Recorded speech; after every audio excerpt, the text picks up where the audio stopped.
कल कथा में कहा था, स्मरण में होगा आप लोगों के, देवी को प्रसन्न करने के लिए अग्नि की जरूरत पड़ती है और शिव को प्रसन्न करने के लिए जल की जरूरत पड़ती है। कल की कथा में कहा था। जितने देवी के उपासक हैं या अष्टमी नवमी पूजने वाले हैं, वो कंडा जलाकर, गोबरी जलाकर, गाय का गोबर सूख जाता है उसको जलाकर उसमें धूप छोड़ते हैं।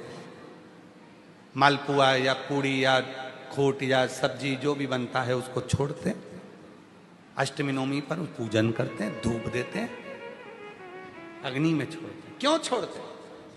क्योंकि देवी अग्नि से प्रसन्न होती है और शिव जल से प्रसन्न होता है। देवी अग्नि से और शिव जल से। उसकी प्रसन्नता हमें सुख देती। केवल 4 नवरात्रे होते हैं, 2 गुप्त होते हैं, एक चैत्र का होता है, एक शरदी होता है।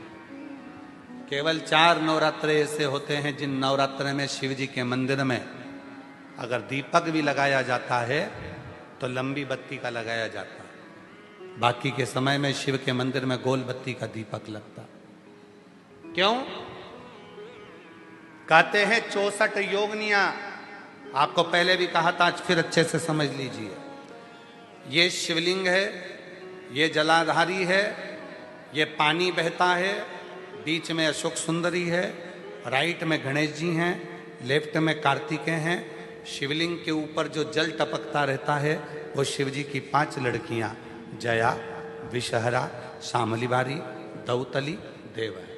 ये पीठिका पार्वती जी का हस्त कमल। ये पीठिका पार्वती जी का हस्त कमल। इस पीठिका के नीचे जितना मोटा भाग रहता है, शिवलिंग जहां रखा है उस पीठिका का जितना मोटा भाग, जहां से पानी नीचे गिरता है, जितना मोटा भाग होता है, इतने पूरे मोटे भाग में मां आद्य शक्ति के 64 योगनियां यहां पर विराजमान होती हैं।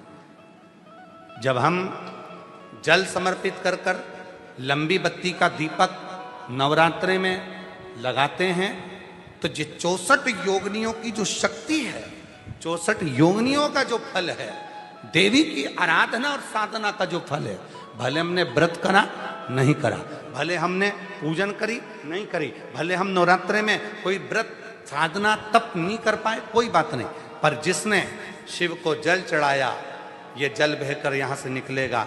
वहीं पर सम्मुख में शिव के लंबी बत्ती का घी का यदि दीपक लगाया, और कितना दीपक कैसा, तो कहा जब हम शिव को नवरात्रे में केवल दिया लगाने के लिए जाते हैं, लंबी बत्ती होती है तो उस दिए के अंदर घी को ज्यादा नहीं भरा जाता, केवल बत्ती को डुबोया जाता है और उस दिए में रखा जाता है, जलाया जाता है। शिव और वो 64 योगनियां जो यहां विराज रही हैं, यहां शिवलिंग, मां आद्य शक्ति दुर्गा भवानी, गणेश जी, कार्तिकेय, अशोक सुंदरी, शिव जी की 5 लड़कियां और ये 64 योगनियां। और 64 योगनियों के बाद में ये जल बहकर जाता है जितनी दूर तक, यहाँ 33 कोटि देवताओं का स्थान होता है। इसलिए हम जब लंबी बत्ती का दीपक लगाते हैं जल चढ़ाकर नवरात्रे में, तो शिव की आद्य शक्तियां हमको सुख प्रदान करना प्रारंभ कर देती हैं और हमारे भंडार में कोई कमी नहीं है। वो भंडार की कमी को दूर। इसलिए कई लोगों ने तो गीत भी बनाया है, भजन भी बनाया है। वो कहते हैं ना, मैं तो लाई हूं दाने अनार के, मेरी मैया के 9 दिन बाहर के। मैं तो लाई हूं दाने अनार के, मेरी मैया के 9 दिन बाहर के। माँ आद्य शक्ति की आराधना साधना के साथ शिव की साधना हो तो वो बल देती।